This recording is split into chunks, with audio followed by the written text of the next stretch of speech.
আসসালামু আলাইকুম রহমতুল্লাহি ওবরকাতুহু। সম্মানিত দর্শক, ডক্টর মোহাম্মদ ইউনূস সরকারের বর্ষপূর্তি হতে চলেছে। অর্থাৎ তিনি ক্ষমতা গ্রহণ করার বা ক্ষমতা লাভ করার পর ১২টি মাস চলে গেছে এবং এই ১২টি মাসে তিনি যে কথাগুলো বলেছেন, যে আশ্বাসগুলো দিয়েছেন এবং তিনি তার সরকারের যে কর্মকাণ্ড, সেই কর্মকাণ্ডের যে একটা বৃত্ত তিনি আঁকার চেষ্টা করেছেন, এটি জনগণের মধ্যে সাড়া ফেলতে পারেনি। এবং তার সম্পর্কে মানুষের যে বিশ্বাস ছিল, ভালোবাসা ছিল, আগ্রহ ছিল, এটি এখন রিভার্স হয়ে গেছে। মানে একেবারে উল্টো হয়ে গেছে। যেটা ইতিবাচক ছিল সেটা নেতিবাচক হয়ে গেছে। আর যেটা অকল্পনীয় ছিল সেটা বাস্তব হয়ে গেছে। ফলে কি হলো, তিনি যা কিছু বলছেন বা তার পক্ষ থেকে যা কিছু বলা হচ্ছে, এটা এখন আমাদের এই দেশে বিশ্বাস করার মতো লোক খুঁজে পাওয়া যাচ্ছে না। এবং তার সাথে যারা আছেন, তারা কি কেউ তার পরামর্শদাতা?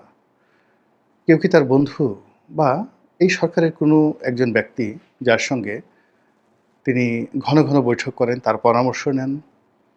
ডক্টর মোহাম্মদ ইউনূসের কথায় কোনো একজন উপদেষ্টা তার সিদ্ধান্ত পরিবর্তন করেন বা উপদেষ্টার কথায় ডক্টর মোহাম্মদ ইউনূস সিদ্ধান্ত পরিবর্তন করেন। এরকম কোনো নজির আমাদের মধ্যে আমরা দেখতে পাইনি। এখানে সরকারের যারা প্রভাবশালী কয়েকজন উপদেষ্টা রয়েছেন, এরা মূলত প্রভাবশালী হলো মিডিয়াতে এসে কথা বলার কারণে।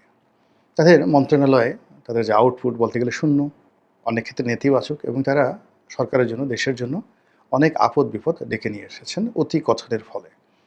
তো তারা সেই অতি কথনের কারণে আমরা মনে করি তারা গুরুত্বপূর্ণ। কিন্তু তাদের কারো সঙ্গে ডক্টর ইউনূসের ব্যক্তিগত সম্পর্ক রয়েছে। ডক্টর ইউনূস তাদেরকে বিশ্বাস করেন, রিলাই করেন কিংবা তারা ডক্টর মোহাম্মদ ইউনূসকে রিপ্রেজেন্ট করেন, আমার কাছে সেটা মনে হয়নি। উল্টো আমার কাছে যেটা মনে হয় যে তারা ডক্টর মোহাম্মদ ইউনূসকে তেল মালিশ করতে চান, তেল দিতে চান। তার কথার সঙ্গে কমপ্লাই করতে চান এবং আন্দাজে ডক্টর ইউনূস একটা কথা বলেন, তো সেই কথার উপর তারা অন্ধভাবে বলে যে, "হ্যাঁ, স্যার যেহেতু বলেছেন, উনি যেহেতু বলেছেন, এটাই হবে এবং উনার মতো মানুষ বিশ্ব মানব।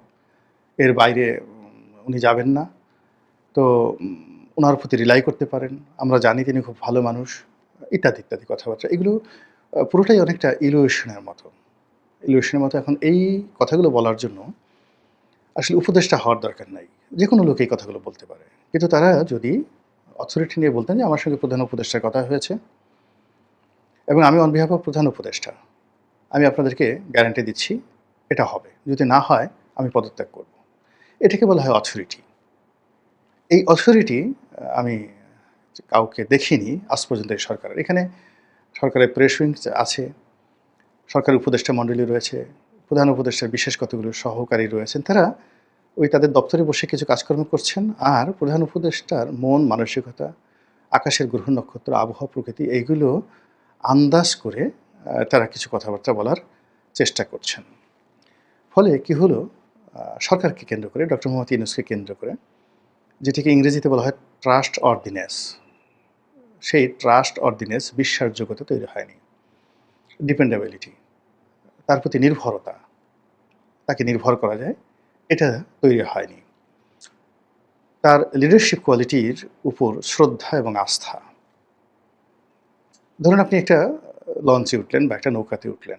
তো প্রথমত যে আপনি এই নৌকার যে ডিপেন্ডেবিলিটি, এটার উপর আপনি নির্ভর করতে পারেন।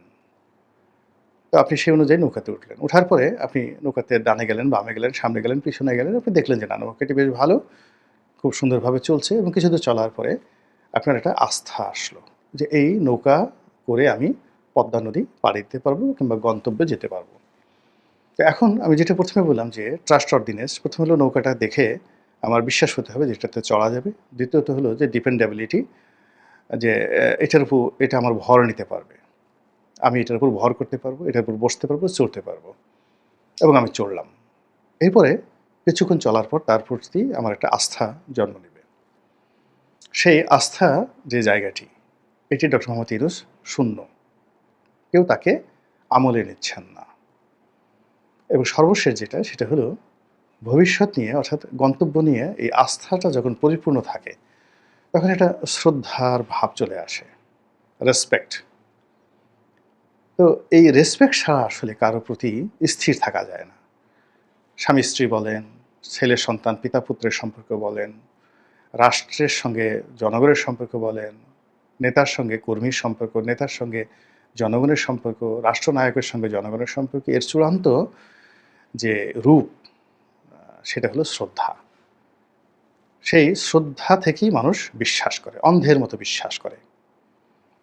যখন আপনি কাউকে শ্রদ্ধা করবেন, তখন আপনি তাকে বিশ্বাস করবেন, এটি স্বাভাবিক ব্যাপার। তো এখন ডক্টর মোহাম্মদ ইউনূসকে কেন্দ্র করে যে মানুষের যে শ্রদ্ধা, সেই শ্রদ্ধাটা নেই। ফলে তিনি মন থেকে যে কথাগুলো বলছেন হয়তোবা বা তিনি আসলে একটা ডিটারমিনেশন নিয়ে হয়তো একটা কথা বলছেন, সেটা লোকজন ওই শ্রদ্ধাশীল না থাকার কারণে বা শ্রদ্ধার বিষয়টি তিনি জাগ্রত না করতে পারার কারণে কি হচ্ছে, বা আমরা এই জাতি হিসেবে খারাপ, আমরা কাউকে আসলে শ্রদ্ধা করতে পারি না। আমি আসলে এখানে কাউকে ব্লেম করলাম না।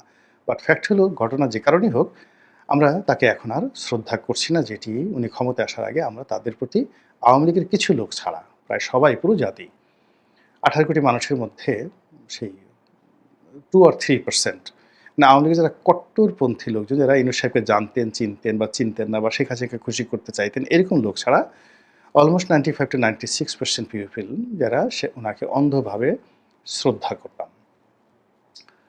ঠিক সেই শ্রদ্ধার যে জায়গাটা, আস্থার যে জায়গাটা না হওয়ার কারণে এখন উনি যা কিছু করতে চাচ্ছেন সবই খেলো খেলো হয়ে যাচ্ছে, হাস্যকর হয়ে যাচ্ছে, উটকো হয়ে যাচ্ছে, ঝামেলাপূর্ণ মনে হচ্ছে, অনাহুত মনে হচ্ছে, আর কি বলবো, অপ্রত্যাশিত মনে হচ্ছে, আনএক্সপেক্টেড মনে হচ্ছে, অপ্রয়োজনীয় মনে হচ্ছে, আননেসেসারি মনে হচ্ছে, বিরক্তিকর, অ্যাবনক্সিয়াস। এখানে অ্যাবনক্সিয়াস শব্দটি হলো যে দেখতেও ভালো লাগে না, দুর্গন্ধ বের হয়, তারপর শেষে গা ঘিন ঘিন ঘিন ঘিন করে, এরকম অনেকগুলো জিনিস যদি একসাথে আপনি বোঝাতে চান, বিরক্তিকর কোনো বস্তু, সেটাকে আপনি অ্যাবনক্সিয়াস শব্দ দিলে মানে সবচেয়ে ভালো হয়, অ্যাবনক্সিয়াস।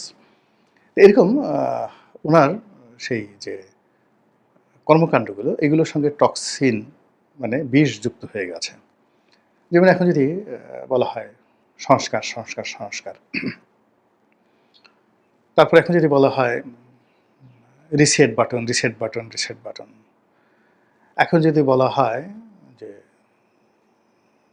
নতুন বন্দোবস্ত নতুন বন্দোবস্ত নতুন বন্দোবস্ত, মানে উনি যে কথাগুলো বলেছেন বিভিন্ন সময় বা বলার চেষ্টা করেন, এখন যদি বলা হয় সংস্কার কমিশন সংস্কার কমিশন, এখন যদি বলা হয় সংস্কার কমিশনের কর্তা ব্যক্তিরা অমুক তমুক জমুক, এখন যদি বলা হয় অমুক উপদেষ্টা তমুক উপদেষ্টা, এখন যদি বলা হয় সমন্বয়ক, তো এই কথাগুলো শুনলে মানুষের এখন ভীষণ রকম বিরক্তি হয়। আগে যেমন ছাত্রলীগ নিয়ে মানুষের একটা অ্যালার্জি ছিল, এরকম ছাত্রলীগের সাথে ১০০ গুণ অ্যালার্জি নিয়ে অন্তত ১০০টি শব্দ ৬১ শব্দ গত ১ বছরে আমাদের দেহ মনে বিষক্রিয়া তৈরি করছে।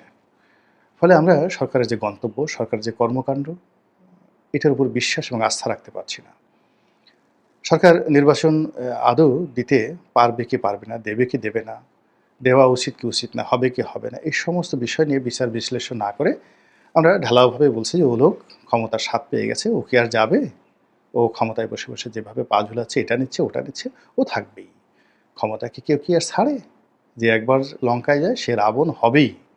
আমরা খুব অভিজ্ঞ এবং যাকে বলা হয় বিজ্ঞ মানুষের মতো একেবারে গ্রামের মানে যারা চা বিক্রি করেন, চা দোকানদার কিংবা রিক্সা চালক, আপনি দেখেন অনেকগুলো সামাজিক মাধ্যমে প্রান্তিক মানুষের সাক্ষাৎকার প্রকাশিত হচ্ছে, এবং সেখানে তারা যেভাবে ডক্টর মোহাম্মদ ইউনূসের শাসনকে মূল্যায়ন করছেন এবং যেভাবে বলছেন, অবাক করা ঘটনা যে আমরাও অনেক সময় অত সুন্দরভাবে এই কথাগুলো বলতে পারবো না। তো আমাদের এই দেশের মানুষের বোধ অনেক বেশি, বুদ্ধি অনেক বেশি, এবং সেখান থেকে তারা ওইভাবে বলছেন না না না এটা হবে না, সে কি আর এই ক্ষমতা ছাড়বে, বরং জীবনের শেষ দিন পর্যন্ত সে জানে এই জাতি প্রতিহিংসাপরায়ণ, আমি ক্ষমতার গদি ছাড়ছে আমার ছাড়বে না। ফরিদপুরের আঞ্চলিক ভাষায় বললাম, ছাড়বে না। আমি ক্ষমতা যদি ছেড়ে দিই আমাকে ছাড়বে না, আমাকে যেভাবে ইচ্ছে সেভাবে ধরবে না, তারপর সে মারবে না, জেলে ঢুকাবে না, তারপরে আরও কিছু করবে না। দরকারটা কি, আমি যতদিন আছি শেষ মুহূর্ত পর্যন্ত থাকবো, তোমরা যা পারো করো, দেখি কি করতে পারো। তো এরকম আমরা নিজেরা এরকম শব্দগুলো বানিয়ে এই ভদ্রলোকের উপর আমরা, ডক্টর মোহাম্মদ ইউনূসের উপর আমরা আরোপ করে তার প্রতি অবিশ্বাস করছি, তাকে অনাস্থায় নিয়ে ফেলেছি, এবং তার সমস্ত কর্মকাণ্ডের মধ্যে আমরা টক্সিন খুঁজে পাচ্ছি। তো এরকম একটা অবস্থাতে যা হয় সেটা হলো ভবিষ্যৎ নিয়ে একটা শঙ্কা তৈরি হয়। কাজেই এই সরকার নির্বাচন কবে হবে, নির্বাচন যে ফেব্রুয়ারি মাসে হবে, বা এই যে আমি এখন ভিডিওটা যখন করছি তখন খুব মানে যাকে বলা হয় মশহুর যে এই ৪-৫ দিনের মধ্যে বা ২-১ দিনের মধ্যে ডক্টর মোহাম্মদ ইউনূস ঘোষণা দিবেন কবে নির্বাচন হবে, এক্সাক্টলি তারিখ দিয়ে দেবেন।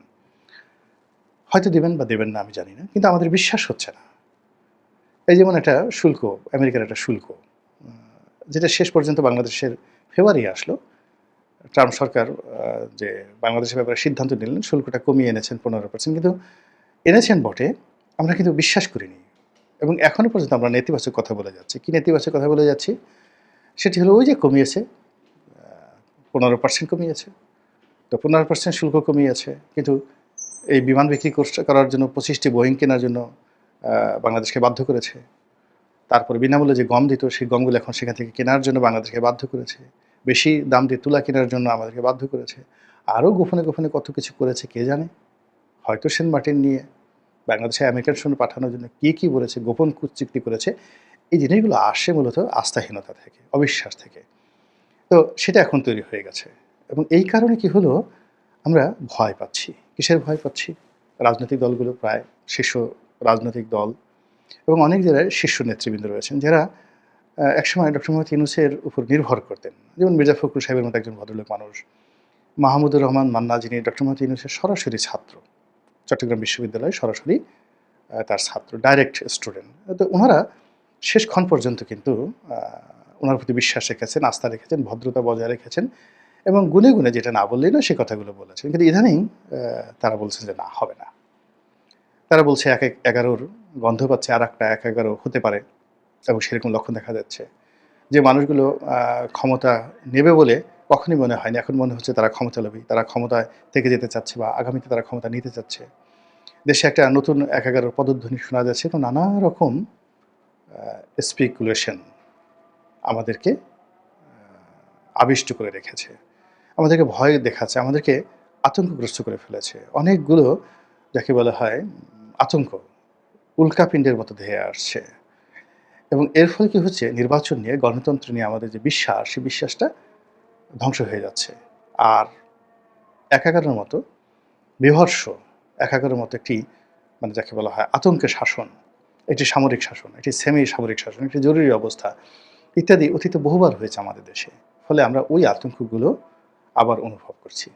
ভবিষ্যৎ কী হবে একমাত্র আল্লাহ ভালো জানেন। মহান আল্লাহর নিকট প্রার্থনা, তিনি এই অভাগা দেশ এবং জাতিটিকে রক্ষা করুন, তার অলৌকিক ক্ষমতা দ্বারা, এবং আমাদের মধ্য থেকে নেতা তৈরি করে দিন, যেই নেতা বিভিন্ন সময় তিনি বিভিন্ন জাতিগোষ্ঠীকে দান করেছেন এবং সেই নেতার মাধ্যমে সেই জাতিগোষ্ঠী অনাদিকালের থেকে শুরু করে একেবারে সেই কিয়ামত পর্যন্ত এই পৃথিবীর বুকে সম্মানিত জাতিগোষ্ঠী হিসেবে চিহ্নিত হবেন। আরব বলতে আমরা যেভাবে খালিদ বিন ওয়ালিদ বুঝি, আরব বলতে আমরা হযরত ওমর বুঝি, আমরা মুসলিম ডায়নেস্টি বলতে যেভাবে খলিফা হারুন আর রশিদ আল মামুনকে বুঝি, মুঘলদেরকে বলতে আমরা যেমন আকবরকে বুঝি, তদ্রূপ বাঙালি বলতে, বাঙালি শাসকদেরকে বলতে আমরা যেন আমাদের মধ্যে নেতা খুঁজে পাই। এরকম কিছু নেতা আগামী দিনে আল্লাহ রাব্বুল আলামিন যেন আমাদের দান করেন, এই প্রার্থনা করে আপনাদের কাছ থেকে বিদায় নিচ্ছি। আসসালামু আলাইকুম ওয়া রাহমাতুল্লাহি ওয়া বারাকাতুহু।